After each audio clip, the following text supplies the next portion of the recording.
because whatever you're pretending to be mad about doesn't matter. And what does matter is life.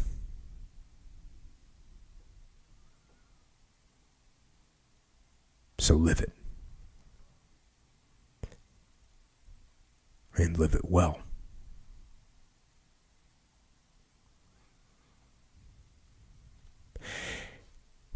And reading and thinking about what Dr. Rosenberg wrote, it made me think of a letter that I had read some time ago that is sort of the reciprocal of this. Instead of being a child that's lost, this is about a parent that's lost. Now, when parents grow old and we reach old age, part of life is death. But there are events in the world that bring early deaths. And I remembered a letter that I had read, which was written by John Roland McGinaly Byrnes, who held the rank of trooper in the 2-7 Cavalry Commando Regiment in the Australian Army. And he wrote this letter about 10 months into the brutal campaign in New Guinea, where the Allies met the determined Japanese imperial troops, who, as we all know, fought ruthlessly and fought to the death. And not only were the Allies fighting against the Japanese soldiers, they also fought against the diseases of the jungle, with nearly 100% of the men suffering malaria and typhus. It was a nightmare. A bloody, fever-stricken, miserable nightmare.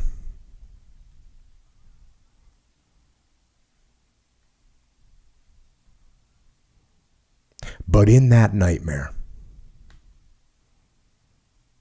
facing death, in that darkness,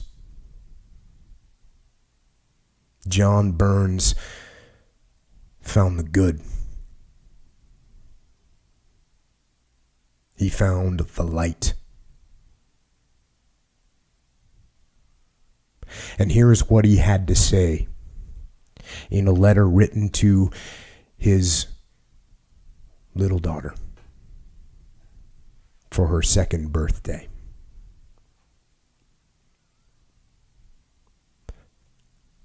Wednesday,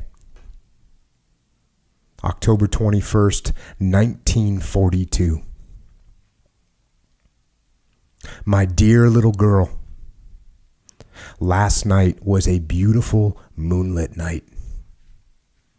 Every star that studded the sky was sparkling like a jewel. The air was crisp, but faintly perfumed with all the fragrances only a lovely spring night can devise. Today, it is raining hard. The wind is fierce and cold. Yes, it is miserable, something you want to pass by quickly, so that the night will again be beautiful. Life too, Anne, is like the weather. Some days are so lovely, the happenings of those days so enchanting, you can never forget them. Some are so unhappy, you wish they never happened, but alas, they must for your life. Your mother's, mine, everyone's is so mixed up with joy and sadness that you never have one or the other for long. One replaces the other with a speed that is amazing. Thus, it just happened 2 years ago. Your mother knew, and I knew, that you were going to be born. Those days were anxious ones, Anne. As the days went by, your mother used to smile at me with those lovely brown eyes, eyes that shone with courage and resolve. If she had anxiety in her mind, she never showed it. But it must have been there. In my heart and mind, torments rage that no one will ever know. But through all the doubts, all the worries, and all the long, anxious hours, an end came, bringing with it you. From that hour, it was early in the morning, the lives of two people were filled with inexplicable happiness. When I called to see your mother that day, I shall never forget the beauty, the happiness that shone up at me from her precious little face. Neither will I forget the pride and the joy that surged right through me when the nurse brought you along and I held you in my arms. Soon we took you home.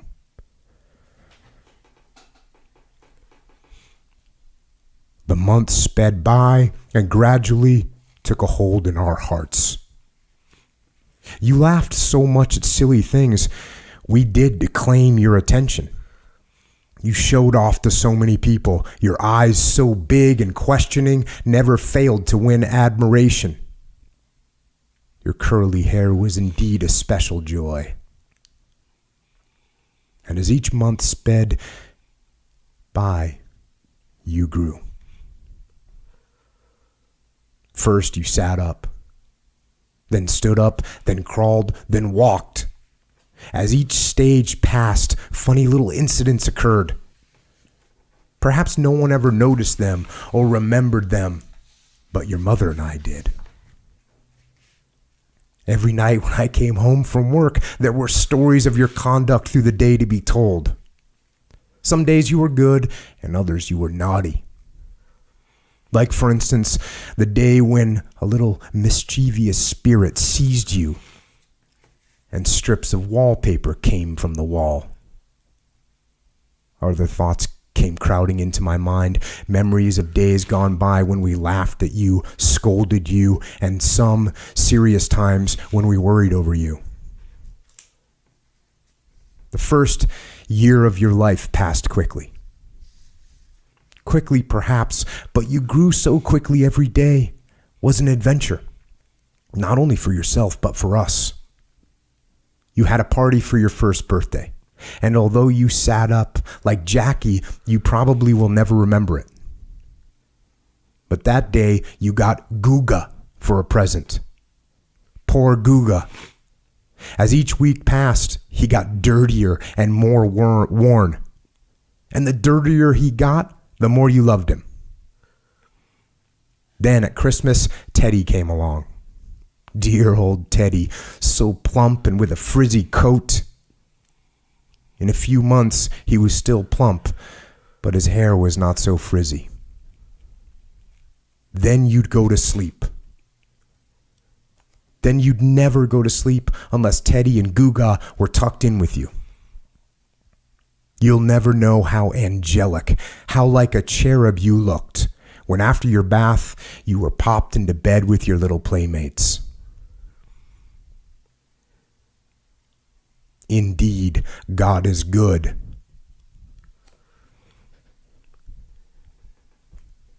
How many times have your mother and I crept in to see you sleeping?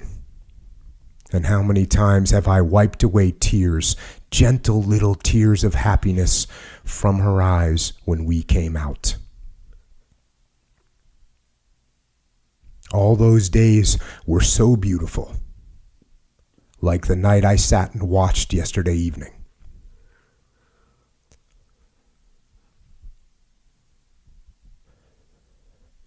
But soon came the rain. Your lovely country, so free and proud, was fighting for its life. Those indeed were dark days.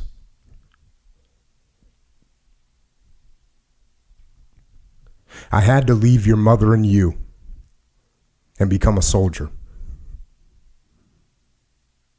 Thousands of other daddies went too, because we had to fight so that all the mothers and little boys and girls could live happily. That was many months ago.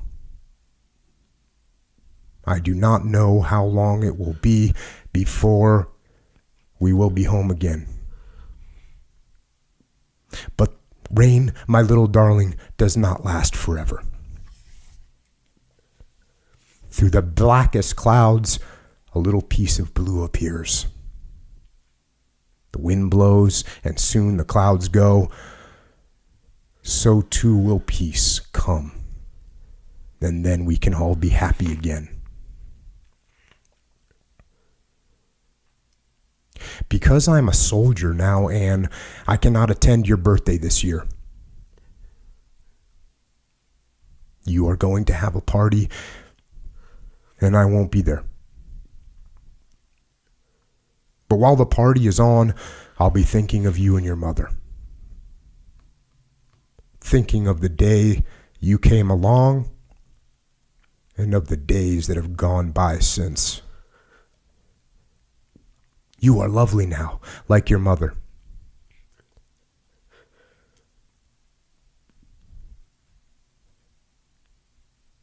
Someday, when you grow up, some man is going to be lost in your loveliness, like I was when I fell in love with your mother. But no matter. We cannot have you forever. While we do, we'll teach you all the lovely things in life. And there are so many beautiful things in life. There are too bad things. And these also we will tell you about, so that you'll know how to pass them by.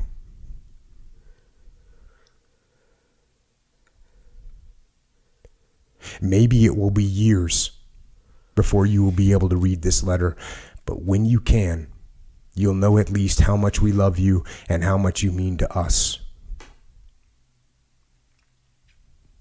I am looking forward to seeing you soon, and to seeing those big brown eyes of yours laugh back at me. Until then, my little girl, goodbye, and God bless you on your birthday. From your adoring Dada.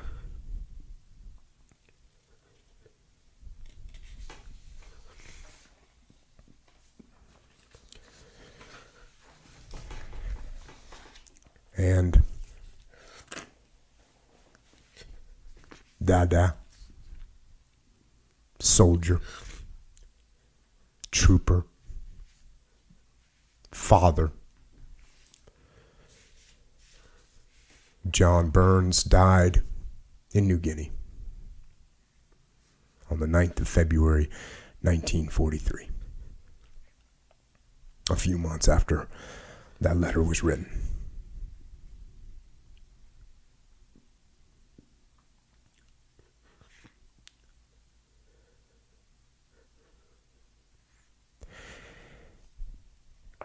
And when I say that war brings out the worst in people, but that it also brings out the best in people, this is exactly what I'm talking about.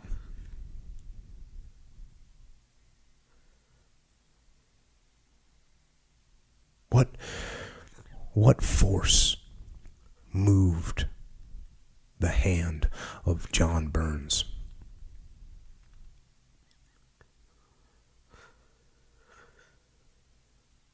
Of course, it was absolutely the love of his daughter. But was that expression only revealed in so pure of a form because of the evil that he faced, the peril that he faced, the horror that he faced.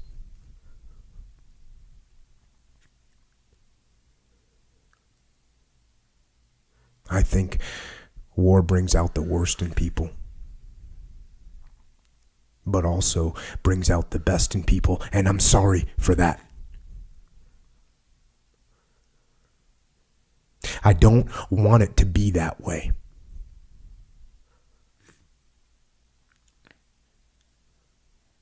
So I would ask you, and I ask myself, can we free our minds? Can we access that purity? Can we access that purity without the horror? Without the imminent fear of death? Without evil? Can we access and can we recognize that purity without war?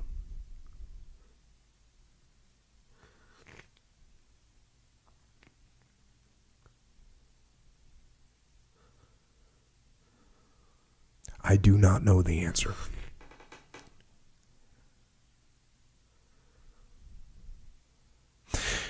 But I hope